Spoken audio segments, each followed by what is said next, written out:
এই মাদ্রাসাকে পুনর্জীবিত পারবেন না। পাগলিয়েছে পাগলিয়েছে লম্বা নামাজ পড়বে এই মাদ্রাসার অবস্থা হয়ে গেছে,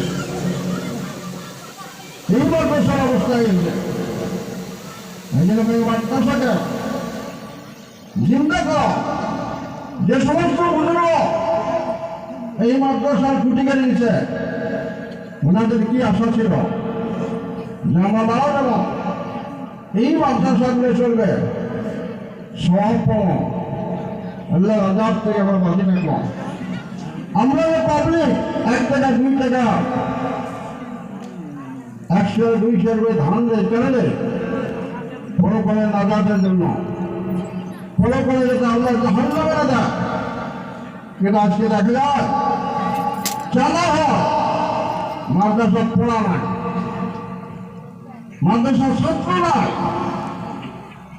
মানে আপনাদের কাছে অনুরোধ করলাম, আমরা সিনিয়র মানুষ হিসেবে, সিনিয়র আলেম হিসেবে, মুরব্বী হিসেবে এই জায়গা পার্শ্ববর্তী মাদ্রাসা রাহুল মেহরবানি আছে, পার্শ্ববর্তী মেহরবানি ফরকানি আছে। মাদ্রাসা পূর্ণ রূপ দেওয়ার জন্য ছাত্র দেন এবং ওস্তাদগুলার কেয়ার করে লক্ষ্য দেন যে ওস্তাদ খালি কালেকশন করবে না, পড়া পারবে, এটা লক্ষ্য দেওয়ার ব্যাপার। আমরা ছাত্র দেওয়ার জন্য রাজ দিয়েছি, ছাত্র যেন মাদ্রাসার পূর্ণ পর্যায়ে উন্নতি আমলগুলো হয়। কথাটা অনেকের ভালো লাগবে, অনেকগুলো বেয়া লাগবে। টিচার মিটার আসলে মানুষ ঠিক হয় না, টিচার মিটার আসলে মানুষ ঠিক হয় না।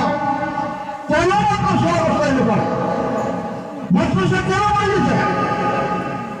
ছেড়ে নেই মাদ্রাসা কেন আছে? ছেড়ে নাই আসার এটা পাবলিকে কর, মঙ্গল শিক্ষক বলব, মঙ্গল কমিটি বলব, 10 টাকা কেন আলোচনা? প্রত্যেকটা মানুষের মাদ্রাসা